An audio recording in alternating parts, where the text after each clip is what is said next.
Welcome to Telangana వెలుగు. నేను మీ రాజు. కాంగ్రెస్ పార్టీలో మీనాక్షి నటరాజన్ మార్క్ చూపించబోతున్నారు. పదవులు మాత్రం వారికే అన్నట్టు ఒక హింట్ ఇవ్వడం అనేది జరిగింది. సో దానికన్నా ముఖ్య విషయం ఏంటంటే ఛానల్ ని సబ్స్క్రైబ్ చేసుకున్న వాళ్ళు దయచేసి ఛానల్ ని సబ్స్క్రైబ్ చేసుకోవాల్సిందిగా కోరుకుంటాం. సో మరి మీనాక్షి నటరాజన్ గారు రావడం తోటే కాంగ్రెస్ పార్టీలో ఏం జరుగుతుంది అన్న విషయాలపైన దృష్టి పెట్టారు. సో ఇప్పుడు వరకు ఒక లెక్క, నేను వచ్చిన తర్వాత ఒక లెక్క అన్నట్టు మీనాక్షి నటరాజన్ గారు ట్రెండ్ సెట్ చేస్తున్నారు. సో గతంలో పైరవి రాజకీయాలకి అవకాశం ఉండే మీనాక్షి నటరాజన్ వచ్చిన తర్వాత కేవలం కార్యకర్తలకి ఇవ్వాలి, అందుట్లో బీసీ ఎస్సీ ఎస్టీలకి ప్రధాన పీట వెయ్యాలని చెప్పేసి భావిస్తున్నట్టు కూడా తెలుస్తుంది. సో మరి ఇప్పుడు మిగిలినటువంటి డిసిసి అధ్యక్షుల పోస్టులు కావచ్చు, అలాగే నామినేటెడ్ పోస్టులు కావచ్చు, తర్వాత కీలకంగా ఉన్నటువంటి వర్కింగ్ ప్రెసిడెంట్ల పోస్టులు కావచ్చు, అంతకు ముంచి కార్పొరేషన్ల పోస్టులు కావచ్చు. సో మరి ఎవరికి ఇవ్వబోతున్నారు అన్నది ప్రస్తుతం ఒక సస్పెన్స్ గా మారింది.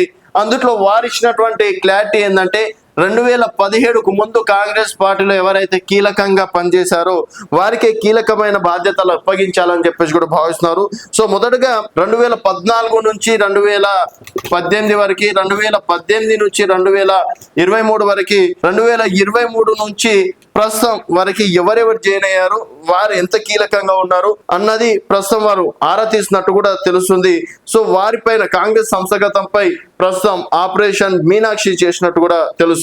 సో నామినేటెడ్ పదవులకి రూల్స్ ఏం పెట్టారంటే, నామినేటెడ్ పదవులకు శనివారం నుంచి అప్లికేషన్స్ తీసుకోవాలని రాష్ట్ర పిసిసి నాయకత్వం శుక్రవారం డిసిసిలు పరిశీలనలతో జూమ్ మీటింగ్ నిర్వహించింది. పార్టీ కమిటీల ఎంపిక తరహాలోనే నామినేటెడ్ పదవుల ఎంపిక జరగనుంది. కాకపోతే గతంలో చేపట్టిన ప్రభుత్వ నామినేటెడ్ పదవులు సామాజిక సేవలు, రాజకీయంగా లేదా ఏదైనా శిక్షణ కార్యక్రమాలకు హాజరైతే వాటి వివరాలను అప్లికేషన్ లో ఖచ్చితంగా పేర్కొనాలని చెప్పేసి కూడా చెప్పారు. ప్రతి నియోజకవర్గానికి ఒకరు లేదా ఇద్దరు పేర్లను మాత్రమే ప్రతిపాదించాలి. రాష్ట్ర స్థాయి చైర్మన్ పదవుల ఎంపికపై స్థాయిలో జరుగుతుంది. నియోజకవర్గ స్థాయిలో తీసుకునే అప్లికేషన్స్ కేవలం డైరెక్టర్ల పోస్టులకు మాత్రమే. అన్ని కార్పొరేషన్లు కలిపి వందల సంఖ్యలో డైరెక్టర్ పోస్టులు ఉన్నందువలన వాటి నియోజకవర్గ లీడర్లకు ప్రాధాన్యత ఇవ్వాలని అధిష్టానం డిసైడ్ చేసింది. దీంట్లో బీసీ ఎస్సీ ఎస్టీ మైనార్టీలకు ప్రియారిటీ ఇస్తారు. నిజానికి ఈ కసరత్ మీనాక్షి నటరాజన్ రాష్ట్రానికి రాకముందే ఎమ్మెల్యేలు మంత్రులు కలిసి జిల్లా ఇన్ఛార్జ్ మంత్రులు ఆమోదంతో ప్రభుత్వానికి ప్రపోజల్ పెట్టారు. అయితే మళ్ళీ ఇప్పుడు మీనాక్షి నటరాజన్ కొత్తగా పేర్లు ప్రతిపాదించాలని డిసిసిలను ఆదేశించింది.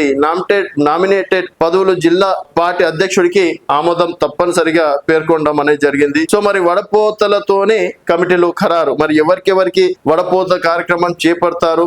2018 నుంచి 24 వరకు అసెంబ్లీ, ఎంపీ, స్థానిక ఎన్నికల్లో ఆశావులు ప్రాతినిధ్యం వహిస్తున్న పోలింగ్ బూత్ లో కాంగ్రెస్ పార్టీ పోలైన ఓట్లు, అలాగే రాజకీయంగా లేదా ఏదైనా ఇతర శిక్షణ కార్యక్రమాలు హాజరైన వివరాలను అప్లికేషన్ లో తప్పనిసరిగా చేపట్టాలని చెప్పేసి కూడా భావిస్తున్నారు. 2017కు ముందు పార్టీలో ఉన్నోళ్ళకి ఎక్కువ ప్రిపరేటరీ ఇవ్వాలి అని చెప్పేసి కూడా భావిస్తున్నారు. అలాగే తాజా మాజీ ఎమ్మెల్యేల సూచన మేరకే కమిటీలో ఎంపిక ఉంటుంది. అయితే కొన్ని జిల్లాల్లో కాంగ్రెస్ లీడర్లకు ఇతర పార్టీల నుంచి వలస వచ్చిన లీడర్లకు మధ్య గొడవలు జరుగుతున్నాయి.